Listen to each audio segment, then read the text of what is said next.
Okay, so this is going to be kind of an update on what has happened or what's transpired in the process of me putting these cord reels in.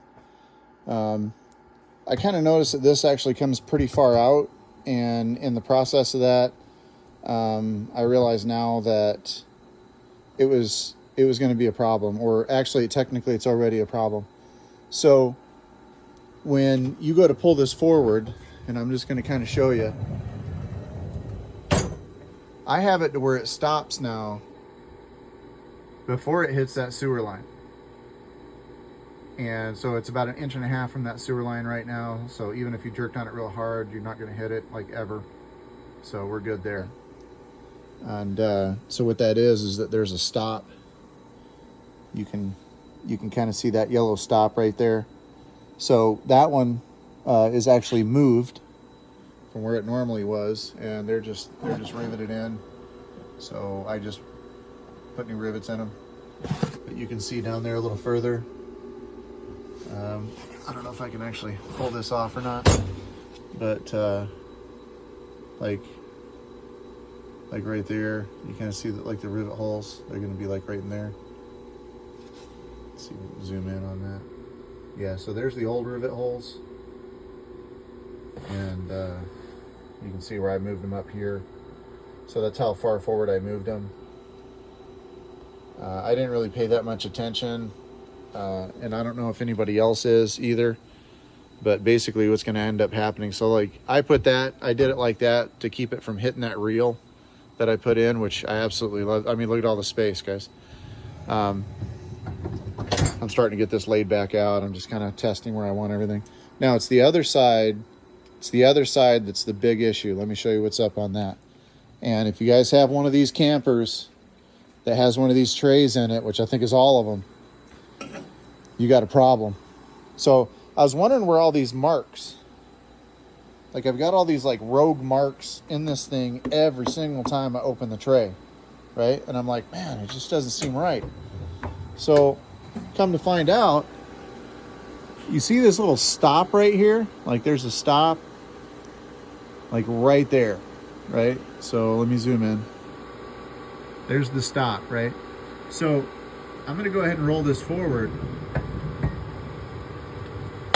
Bam. You see where those other holes are? Right there? Look right here. So let me zoom out. Wow, look at that piece of metal where they sandwiched the two plates together. And look at how close to this rail it is. So let me put my finger in here. So here's this. So here's this, right? Like my finger barely fits over that. But look at where those holes are at, right? You see where the bracket here, and then that's where the holes were. That means that this tray, your frame rail, let me back out a little bit.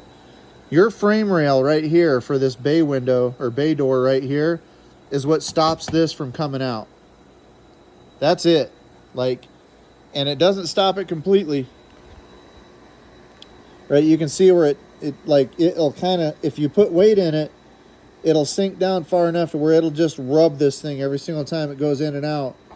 And it's because they must have just bought these for more ride without actually speccing them out for these rigs. Super not cool. I mean, super not cool. So these are kind of easy to move. I mean, sorta, if you can rivet. So you drill out the rivets because there's rivets that hold them in.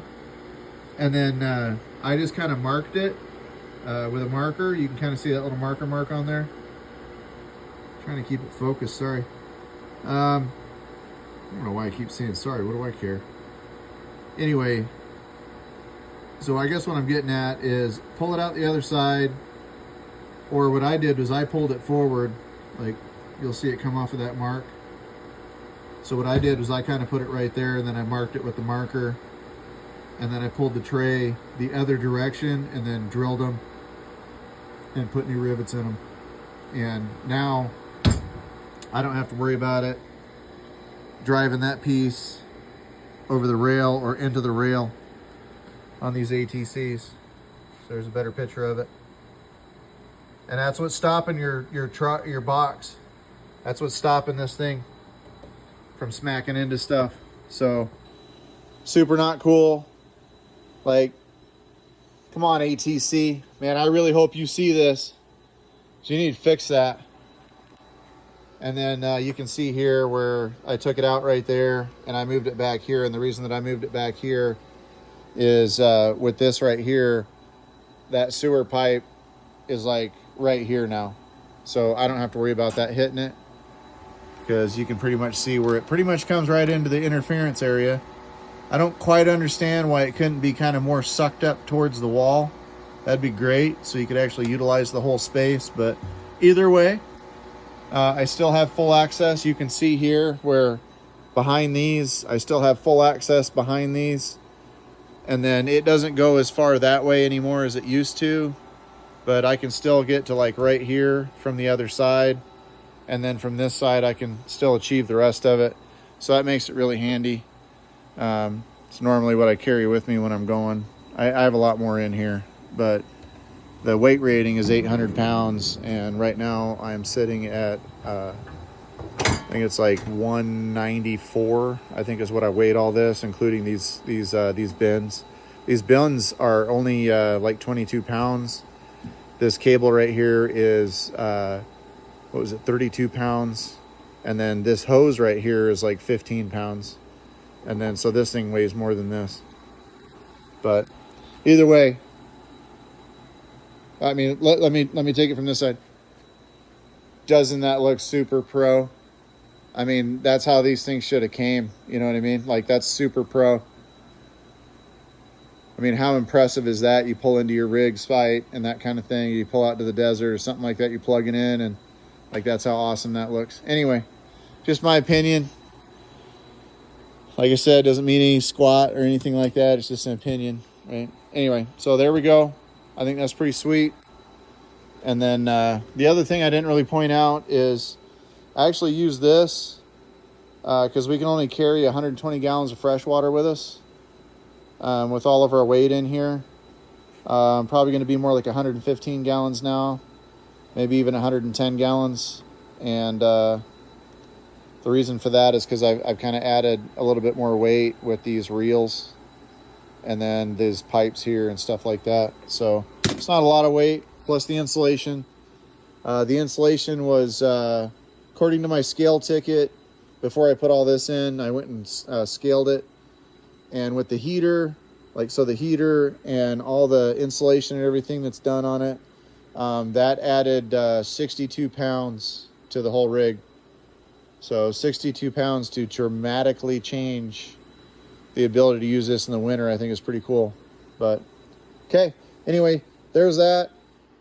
Remember, check your stops. Check those stops out right there, because what's stopping it is this rail, right? This little rail right here. You can see that's where the rivets and stuff are hitting it that are in that piece that's underneath it. And that's what's beating that up. So if you guys are kind of wondering where these are coming from, you're thinking your family's beating it up. Oh. What's up, Ma? Huh? Yeah. Yeah, I didn't give her a lot of attention today. She's kind of mad at me. Anyway. So, yeah. So everybody just, I mean, watch out. Doesn't have anything to do with any family or anything like that. It's because these trays weren't spec'd out for these trailers. They were just bought off the shelf. All right. You guys have an awesome day, and I will see you on another video.